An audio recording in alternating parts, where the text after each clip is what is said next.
Tonight, breaking news as we come on the air. The new report tonight that special counsel Robert Mueller has now impaneled a grand jury in the Russia investigation. A sign his probe is now intensifying.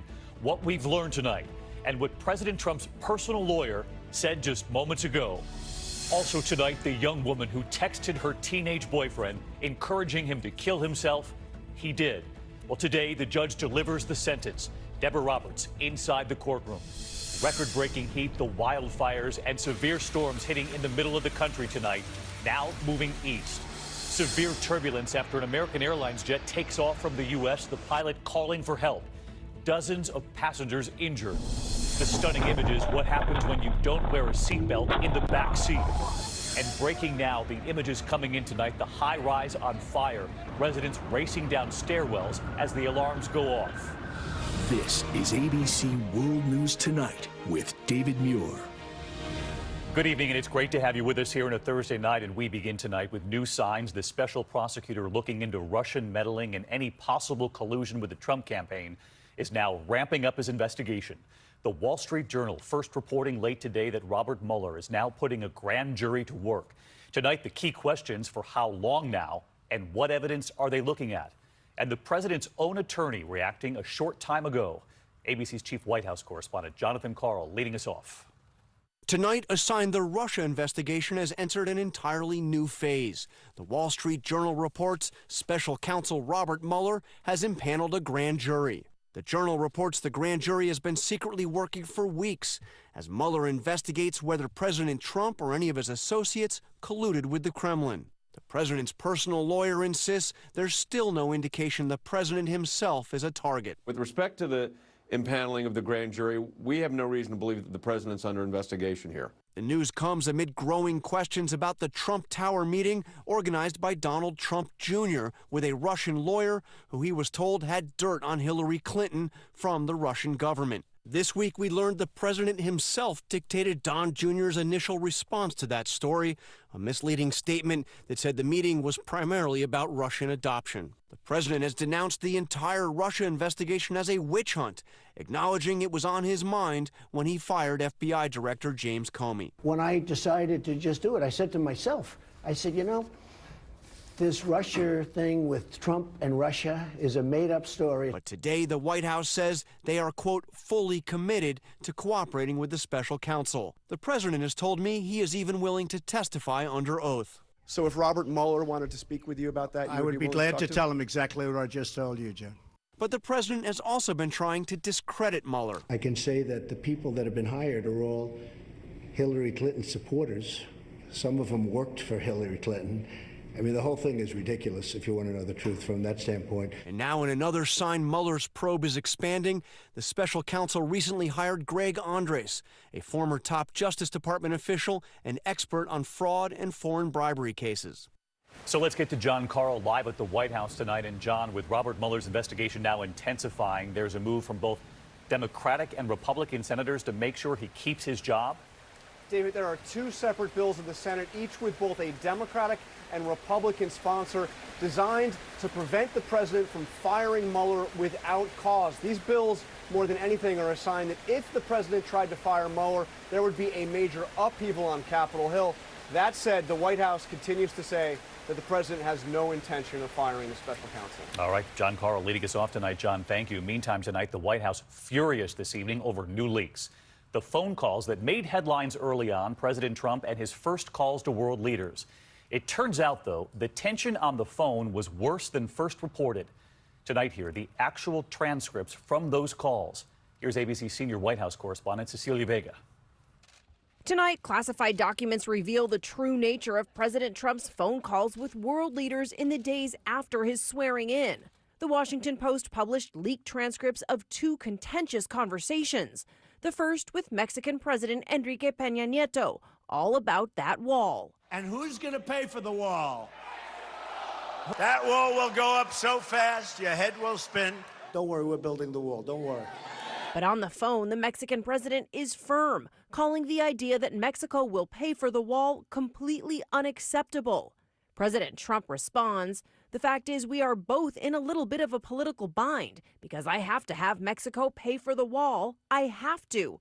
I have been talking about it for a 2-year period. He tells Peña Nieto the funding will work out in the formula somehow, adding it will come out in the wash, and that is okay. In fact, the president was already publicly laying the groundwork for the U.S. to pick up the initial tab. Are you going to direct U.S. funds to pay for this wall? Will American taxpayers pay for the wall? We're going to be starting those negotiations relatively soon, and we will be in a form reimbursed by Mexico, which I've always said. So they'll pay us back? Yeah, absolutely, 100%. The wall was President Trump's signature campaign promise, but in that phone call, he tells his Mexican counterpart, this is the least important thing that we are talking about, but politically, this might be the most important. Still, Peña Nieto insists Mexico will not pay. So President Trump implores, you cannot say that to the press. The press is going to go with that, and I cannot live with that. In their conversation, President Trump complains drugs are flowing across the border into the U.S., adding, I won New Hampshire because New Hampshire is a drug-infested den. Tonight, New Hampshire Senator Maggie Hassan calling the president's comments disgusting, telling our Mary Bruce, what an outrageous statement for him to make.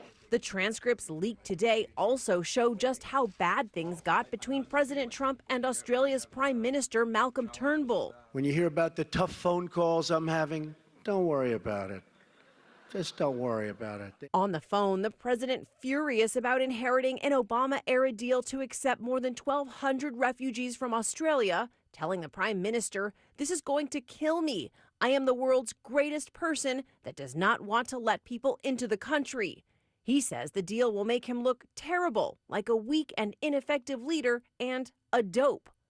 The president abruptly ending the conversation. That is enough, Malcolm. I have had it. This is the most unpleasant call all day. Putin was a pleasant call. This is ridiculous. And Cecilia Vega with us live tonight as well as the rain comes down there in Washington. Cecilia, we knew about these calls. You reported on them, but we did not have such detail.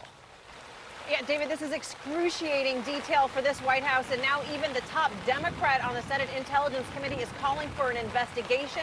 Mark Warner saying this is absolutely troubling. David, he says a president should be able to have confidential conversations. And one more question for you, Cecilia. The president, after signing that bill on sanctions for Russia over meddling in the election, he tweeted today, our relationship with Russia at the lowest level in some time, blaming Democrats and Republicans who forced his hand on those sanctions. But tonight, some Republicans are firing back. Senator Corker saying, don't blame them, blame Putin. What he's done is an affront to the American people to try to have an effect on the election outcomes here. It's had to be spoken to. I think we did it in a very appropriate manner. Putin, through his actions, is the one that has taken this relationship back to levels we haven't seen since 1991. And it's up to him to change his behavior to move it in a different direction. Cecilia, you heard it there. Republicans saying blame Putin, not them. They are firing back at this president on this one, David. They say that the blame for the relationship with Russia rests squarely on Vladimir Putin. They say they understand the president's frustrations, but they say these sanctions were in the interest of this country.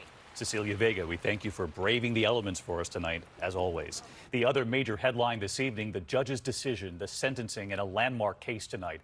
A young woman convicted for sending text messages and calls, encouraging her teenage boyfriend to commit suicide.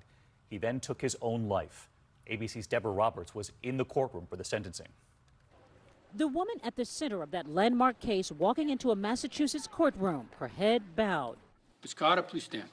After 3 years and an emotionally charged trial that raised new questions about the power of the text, a judge sentencing 20-year-old Michelle Carter to 15 months in jail. She was a bright young lady, did well in school, and I am satisfied that she was mindful of the actions. But Carter, found guilty of encouraging boyfriend Conrad Roy to kill himself through text messages and phone calls, remains free tonight, a judge delaying jail time during appeal. The Roy family in anguish. There was no closure for us today. We've been dragging this through for so long, and it's got to keep going. In 2014, Carter, then 17, exchanged thousands of text messages with 18-year-old Roy leading up to his suicide. Just before taking his life, he wavered, texting, "I'm freaking out again. I'm overthinking." She replied, "I thought you wanted to do this. The time is right and you're ready. You just need to do it." Hours later, Roy dead of carbon monoxide poisoning in his own truck. Today, before sentencing, his father and sister speaking of their loss. Knowing I'll never be an aunt to Conrad's children or get to see him getting married is something I never thought I would have to live with. She has not shown any remorse. How could Michelle Carter behave so viciously and encourage my son to end his life? But the defense arguing that both teens struggled with depression and that Carter was overwhelmed by her own mental illness. Miss Carter will have to live with the consequences of this for the rest of her life. Calling the case a tragedy for two families, the judge giving a clear order to the woman who sent those tragic texts. Part of the motivation for this activity that led to your conviction was a sense of self-aggrandizement. This court now orders that you are not to profit from the events of which you now stand convicted. And Deborah Roberts with us live tonight from outside the courthouse. And Deborah, we heard you report there the family of that teenager who took his life, Conrad Roy, saying there's no closure for them yet. Any remorse, any reaction from Michelle Carter? Well, David, Michelle Carter was clearly emotional, trembling and weeping during the hearing, but she didn't speak. Her lawyer said she is deeply remorseful, but the Roy family says they haven't seen that remorse, and that's what troubles them. That and the fact that Michelle Carter is at home with her family tonight and may remain there for weeks, if not months, during this appeal. David? Deborah Roberts with us live tonight, and Deborah will have a special 1 hour on this 2020 Friday night at 10. We'll be watching right here. In the meantime, we turn to the other news tonight and to the chemical leak at a pool sending dozens of children to the hospital. They were struggling to breathe. And tonight, right here, they described the symptoms as they began to breathe in those chemicals. ABC's Steve Osunsami in Durham, North Carolina.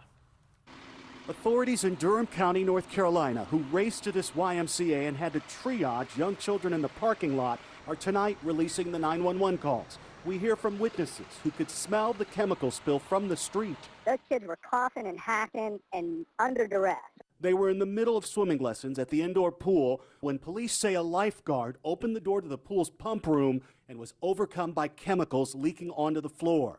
40 children and 2 adults were rushed to hospitals. They said that I needed to meet them at the emergency room. The parents of Kamiley Seiler couldn't get to the ER fast enough. Everybody came out coughing, choking, spitting up, and then they told everybody to get out of the pool. The YMCA tells us the pool is being repaired. They've been working on site today to fix the mechanical issues in the pump room so that we can safely reopen to our members and the public. The CDC pool chemical injuries send more than 5,000 Americans to emergency rooms every year, most of those children. Tonight, this pool remains closed. David? Steve Osunsami on this story again tonight. Thank you, Steve. We turn next year to the state of emergency in Oregon, a record-breaking heat wave and wildfires, this one near Bend, Oregon, burning 10,000 acres, 0% contained tonight. They've got something on their hands here. Severe storms with heavy rain and hail. This is from Chicago not long ago, reaching the northeast tomorrow. It's going to be a tough 24 hours ahead. Let's get to meteorologist Rob Marciano, who's with us live tonight as well. He's tracking it all. Hey, Rob.